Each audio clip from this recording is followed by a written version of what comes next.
Depuis ce matin, je ne fais qu'écouter du violon, de la musique classique. Ah, que c'est agréable et reposant. D'ailleurs, j'avais qu'une chose envie, c'est d'aller me retourner dans mon lit en écoutant.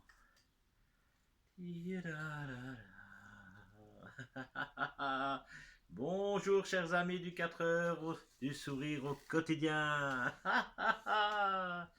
Chers amis, chers enfants, chers grands-enfants, aloha. Comment allez-vous? Ah, pour ma part, je vais bien. Allons de ce pas voir dans notre grand livre blanc magique l'histoire du jour. Qu'avons-nous aujourd'hui? Qu'est-ce qui s'est ajouté dedans depuis hier?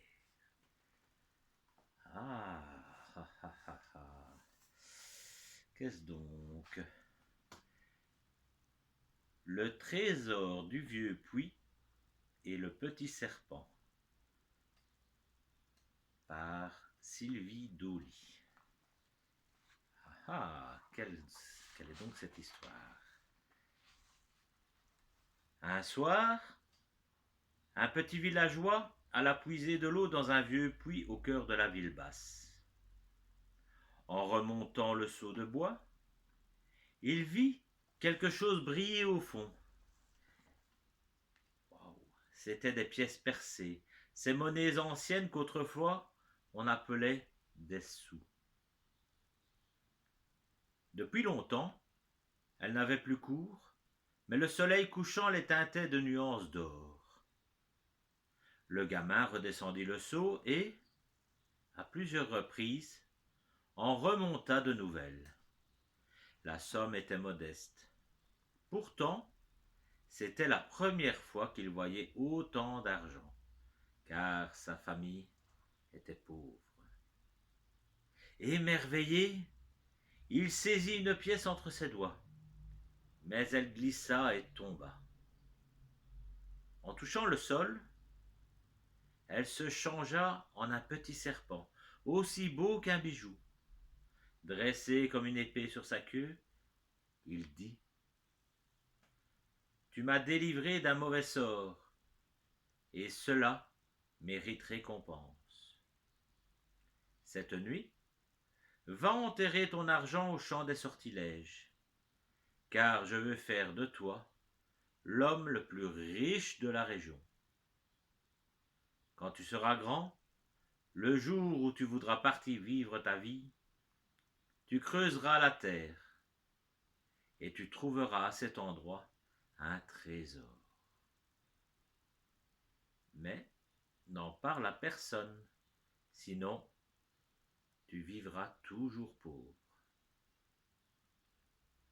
À la nuit tombée, muni d'une bêche et cachant ses sous dans ses poches, l'enfant courut vers le champ des sortilèges. Son cœur battait très fort, car ce champ avait mauvaise réputation. Depuis des années, il était à l'abandon. On racontait qu'autrefois, il accueillait des sabbats et que des sorcières et sorciers s'y étaient livrés à des messes noires et à des enchantements.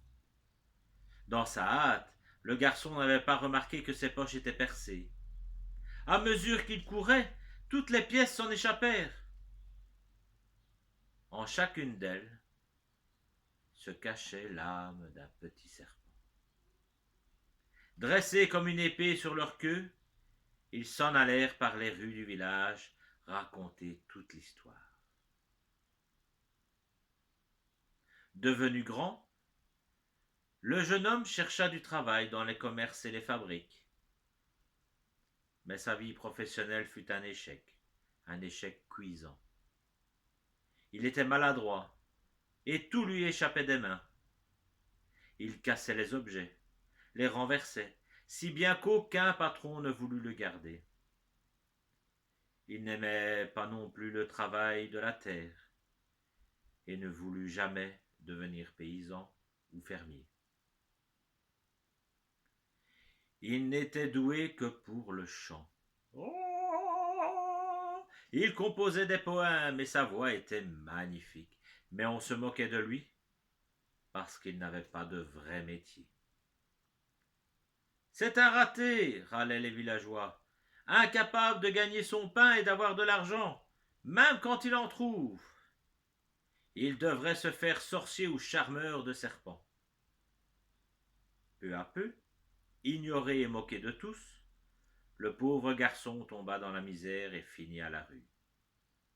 Une nuit désespéré, il retourna près du vieux puits et trouva, appuyée contre la margelle, une mystérieuse boîte noire. Qu'est-ce qu'il y avait dans cette boîte noire? Elle contenait un violon. Dès qu'il posa l'instrument sur son épaule et prit l'archet, celui-ci se mit à jouer tout seul une danse endiablée. Quel était ce miracle? C'était la première fois qu'il avait un violon entre les mains et il savait jouer.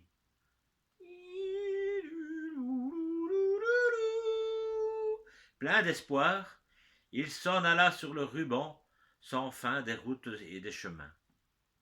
Contre quelques pièces que lui jetaient les passants, il chantait tandis que son violon jouait seul des airs de danse. Sa musique avait le pouvoir de guérir tous les maux du corps et de l'esprit. Au son des danses endiablées, les mal-aimés retrouvaient l'amour, les vieillards leur jeunesse, les malades la santé, et tous se mettaient à sauter, danser, chanter. Tous les matins, dès que le vagabond saisissait l'archet entre ses doigts malhabiles, le violon l'entraînait jusqu'au cœur des villages. Alors, l'âme des gens, parfois si alourdie des peines de la vie, se soulevait de joie le temps d'un air de danse. Jusqu'à son dernier jour, le musicien parcourut la terre entière en semant des notes de bonheur sur son passage. En revanche, il ne réalisa jamais ses rêves de richesse. Fut-il heureux?